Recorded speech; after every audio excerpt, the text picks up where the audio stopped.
Salut Sébastien Labbé, vous êtes bien sur la chaîne Lab TV, on se retrouve aujourd'hui pour une nouvelle vidéo et c'est un nouveau numéro de Daily Observation. Il est sadique le Bastoun El Abbé, le Bastoun Glissou. Je manque de glisse, écoute, je manque de glisse donc vous savez c'est toujours plus facile de taper sur les autres. Et puis au moins, je serai pas le seul à me sentir nul.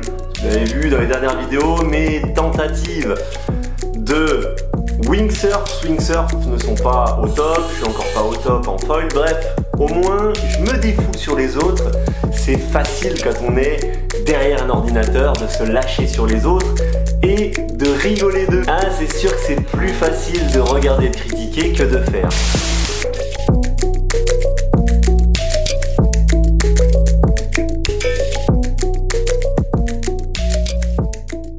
Alors bien entendu cette petite introduction elle est à prendre au second degré, je vous rappelle que ces vidéos sont bienveillantes, qu'il ne s'agit à aucun moment de juger les personnes pour ce qu'elles sont et ce qu'elles font, mais on est simplement là, je me pose 30 minutes sur un spot, je regarde ce qui se passe et je relève des erreurs communes, j'insiste, c'est pas je relève l'erreur de tel mec, oh ce glissou là, oh là il est nul, non, je relève des erreurs communes qui se repèrent sur les spots et du coup on en profite pour refaire une petite... Oh là là. Et du coup, on en refait... Oh là là. Et du coup, on en profite pour faire une petite remise au point technique. Alors, j'aurais pu prendre des acteurs et puis faire semblant de recréer les scènes. Je trouve que c'est plus vivant et c'est plus parlant d'aller à votre rencontre et de voir des vraies erreurs avec des vrais riders de tous les jours. On est à Tenerife sur le spot d'El Médano. Voilà, ça change pas, c'est quelque chose que j'ai filmé au mois de juin avant la haute saison et ce qui nous intéresse aujourd'hui c'est mais le kitesurfer est-il kamikaze? Donc on va pas parler de sauts qui montent très haut avec peu de fond comme on peut voir sur certains spots où tu te dis mais le mec il a envie de finir en fauteuil roulant, c'est pas possible. On va pas parler de gars qui ride dans 10 mètres de vague alors qu'ils ont pas le niveau. On va pas parler de mecs qui repoussent les limites sur le kite loop et qui engagent tellement que... Bref non. On va parler d'un truc tout simple, une phase par laquelle on passe tous, qu'on soit débutant, confirmé, intermédiaire, pour pouvoir les kiter, c'est le décollage. Et là, je vous assure, pourtant j'en parle sur cette chaîne, et je suis pas le seul. Sur une autre chaîne francophone, ça en parle beaucoup, OLK, et sur d'autres chaînes anglophones, ça en parle aussi. Mais pourtant, on voit les mêmes erreurs catastrophiques sur les spots, bref.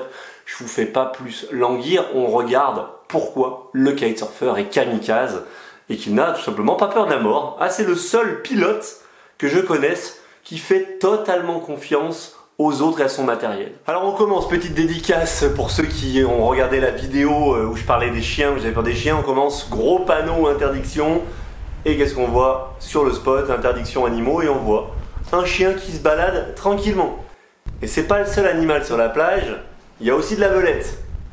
Ok, je retire la blague, je sens que ça va m'attirer du pouce rouge à gogo. Alors le premier que je vois au moment où je m'installe, il est là, il est prêt, il est déjà hooké, il est pas du tout en bord de fenêtre, mais il est hooké, lige de sécurité, la barre bien en main, les deux mains sur la barre, et bien bon, il s'en sort bien, tout est bien connecté. Ah non, on me dit que non. Ah oui, non, effectivement, c'était mal connecté, alors il repose tout de suite. Ah bon, ça s'est déjà bien passé, il s'est pas envolé, mais bon. On repose, ouais, vérification vite fait, ah ouais, non, il y a un problème, je vais refaire mes lignes.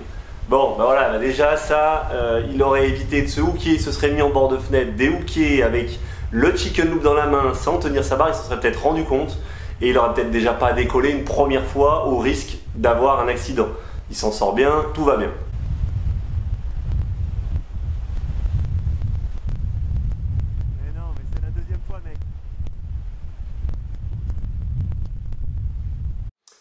Alors j'ai vu aussi, bon ça on en reparlera dans une autre vidéo, les écoles de kite locales fonctionnaient. Il y en a 4 ou 5 sur place, ils fonctionnent tous de la même manière. 1 ou 2 élèves par moniteur, plus souvent 2 élèves par moniteur avec un seul kite pour les 2 élèves. Donc on attend son tour, les bras croisés pendant 30 minutes, que ça soit enfin à soi d'avoir le kite. Et quand on a le kite, eh bien tant qu'à faire, allez, on va travailler sur la plage, en ligne courte, sans mettre de casse, sans gilet de protection, sans rien. Non mais le kite, c'est pas dangereux. Ah, c'est peut-être pour ça que le kitesurfer est kamikaze. Si on lui apprend d'emblée qu'il n'y a pas de danger, qu'il ne faut pas mettre de casque, qu'il ne faut rien mettre dans les écoles, bah c'est sûr qu'il se sent safe le mec, hein.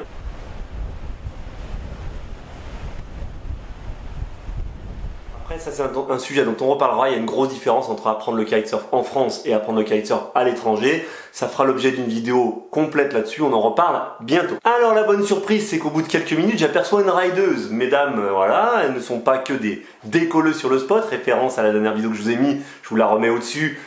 Ces dames, ces femmes potiches qui jouent les rôles d'assistantes et qui se font en plus engueuler par les maris riders approximatifs. Et ben non, là, bonne surprise, c'est une rideuse et en plus, elle est pas hookée et elle va chercher son bord de fenêtre. Alors la petite erreur, c'est qu'elle se déplace quand même en tenant la barre dans les mains. Je vous rappelle que si c'est de l'ordre du réflexe, c'est de l'ordre d'un réflexe grégaire au niveau du cerveau qui se met en place. Si vous tenez votre barre et qu'il y a un souci que le kite s'envole, vous allez avoir pour réflexe de vous y accrocher. Par contre, si vous tenez le chicken loop dans la main, avec 2 doigts par exemple, le réflexe va être de lâcher la barre, enfin de lâcher le chicken loop. C'est un réflexe qu'on appelle reptilien, je peux pas, oui je pourrais vous l'expliquer dans une vidéo apprendre comprendre, mais donc on évite de tenir la barre. Cela dit, elle est pas hookée donc tout va bien. Ah merde, j'ai parlé trop vite, elle se hook. Il y a un problème, non ça va, elle dévrille juste les lignes, elle est à peu près bord de fenêtre. Bon, on va dire que c'était à peu près safe comme décollage.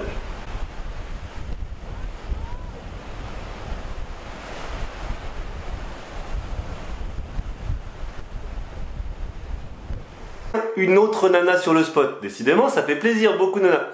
Ah, par contre, ça galère. Ah, ça essaie de dévriller des lignes qui sont totalement torsadées. Elle est bien placée dos au vent, mais ne tend pas ses lignes devant elle. Rappelez-vous, je vous l'ai peut-être jamais dit, mais si vous êtes passé par l'école, je le dis en permanence, gardez les lignes tendues. Un kite ou des lignes détendues, enfin un kite avec des lignes détendues ou des lignes détendues, c'est la pire chose qui puisse vous arriver. Quand vous êtes connecté à votre kite, les lignes qui se détendent, c'est tout de suite source de galère. Un kite qui va tourner, des lignes qui peuvent se mettre dans votre chicken loop, etc. Enfin, pas dans votre chicken loop, dans votre boucle. Bref, c'est dangereux. Sur la plage, vous pouvez bosser minutieusement à dévriller vos lignes. Si vos lignes ne sont pas tendues devant vous, le vent continue à les torsader. Et donc, vous pouvez y aller pendant un moment. Hein. Et sans tendre les lignes, il y en a peut-être pour 1 heure et demie peut-être, je sais pas. En tendant vos lignes, en dévrillant et en systématiquement tendant les lignes devant vous, tout de suite ça va aller beaucoup plus vite. Bon, on reviendra la voir, on va voir combien de temps elle met.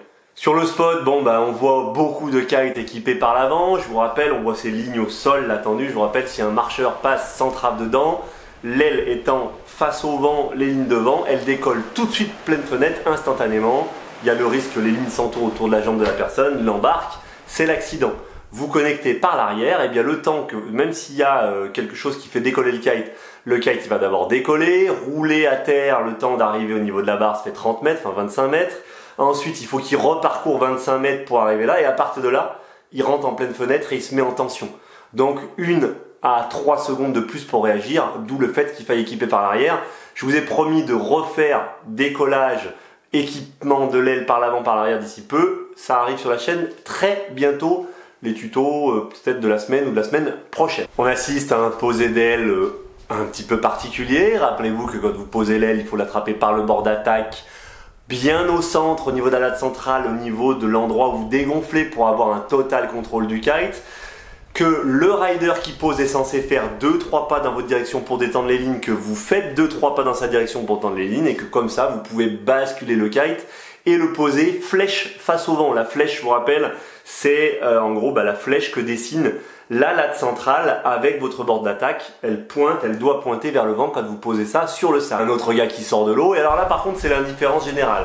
Il y a plein de gens qui sont autour mais personne ne va le poser. Alors il se décide à faire le signe international, je tape sur la tête pour signaler qu'il veut poser, et là tout de suite un rider se précipite. Bon nickel, c'est un rider, le mec il est en tenue, il a son harnais et tout, il vient de rider, il va aller lui poser ça tranquillou, nickel.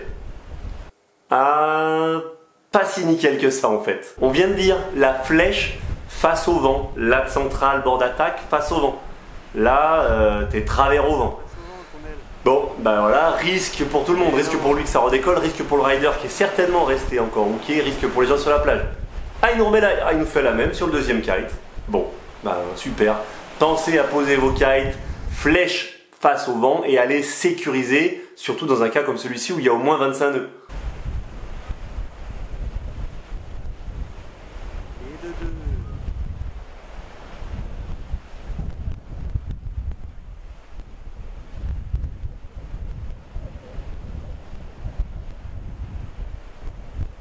Petit détour vers notre rideuse. Elle continue à démêler dans l'indifférence générale avec toujours les lignes détendues. Bon courage poulette. Ah, voilà notre rider prêt à décoller, une belle aile corse, ça doit envoyer du lourd à mon avis là. Et ouais, elle a kite loop. Bon, il est déjà hooké. Encore un décollage kamikaze. Surtout que je sais pas, il m'a pas l'air très sûr. Non, c'est peut-être une idée que je me fais. Enfin, je sais pas. Bon, après, rider sûr ou pas sûr, rider débutant ou confirmé, quoi qu'il arrive, on n'est pas censé se hooker avant d'avoir tout vérifié, d'être en bord de fenêtre, etc. Mais après, je dis ça, je dis rien.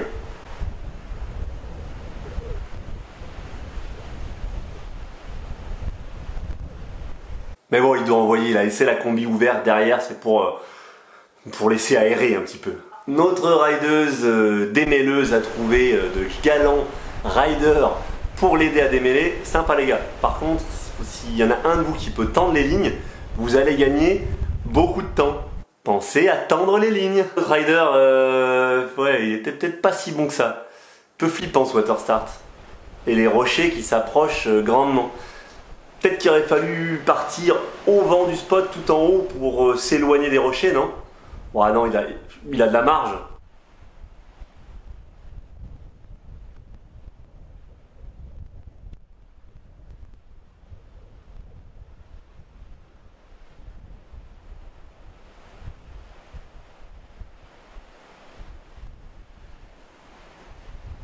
Ah bah non, il avait pas tant de marge que ça. Il rentre par les rochers, mais...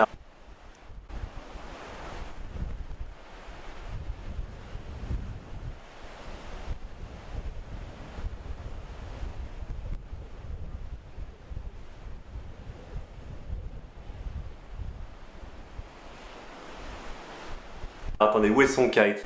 Ah bah c'est bon, il a trouvé quelqu'un qui l'a récupéré, lui il a fini dans les rochers, mais quelqu'un lui a récupéré. Non mais c'est pas comme si le vent était side on shore et qu'il projetait vers les rochers. Il avait de la marge le rider, ça se voyait. Bon, trêve de plaisanterie, voilà, prenez de la marge. Quand vous êtes débutant, en fonction de la configuration du spot, mettez-vous tout en haut pour avoir de la dérive et avoir le temps d'être le plus loin possible de l'obstacle. Gagnez, achetez-vous du temps, achetez-vous de la sécurité. Passage d'un windsurfer. Monsieur, c'est pas là le spot de windsurf, c'est de l'autre côté. Ah, un bon rider, enfin un bon rider, je sais pas, mais il a l'air d'envoyer, il est chaud, débardeur, il a des choses sur sa planche. Bon, par contre, il a équipé son aile par l'avant. Encore une fois, équipé, et là, dès que c'est possible, et là c'est vraiment possible sur cette plage, équipez votre aile par l'arrière. Vous évitez d'être en pleine fenêtre tout de suite, vous avez le temps de vous placer facilement en bord de fenêtre sans qu'il y ait de la tension dans le kite. Vous anticipez une erreur potentielle de l'assistant. Et là j'insiste parce que ce qui m'a choqué aussi sur cette plage, c'est que j'avais l'impression que les gars étaient mais kamikazes au point de dire je vais me mettre en bord de fenêtre, choisis n'importe qui, toi qui passes là, vas-y, décolle-moi mon kite. Mais on sait pas du tout si c'est un kitesurfer, on sait pas du tout si c'est décoller un kite, c'est pas grave, on est déjà ok, on lui dit vas-y décolle. Bref, équipé par l'arrière, ça vous gagne encore, ça vous achète encore un peu de temps en termes de sécurité. Ah bah tiens, on en parlait justement du danger avec les promeneurs. Alors là c'est autre chose, l'aile elle est posée en bord de fenêtre sur l'eau et ben ces marcheurs ils sont là, ils traversent et ils n'ont aucune notion du danger. Et vous allez voir, ils passent très près et à quelques secondes près, il se prend l'aile sur l'épaule et on sait jamais, il réagit mal, il tient l'aile et ça peut partir à l'accident. Ça s'est joué à rien.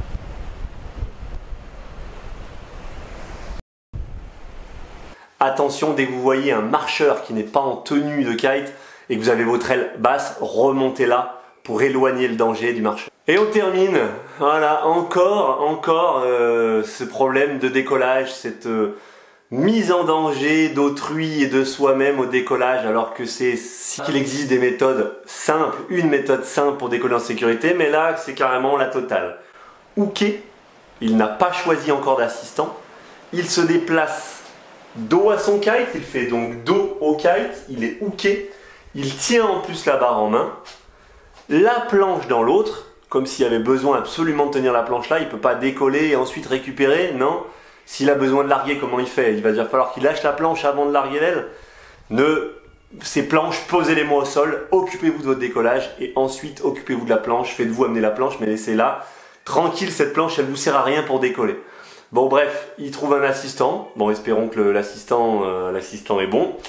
Mais de toute façon, il n'y a pas de souci, il doit maîtriser, il est hooké, il a déjà la planche en main, il est prêt à y aller quoi. C'est un peu genre le pilote d'avion qui a déjà fait tout le check et tout, qui n'a pas besoin de rien, il n'a plus qu'à pousser la manette des gaz.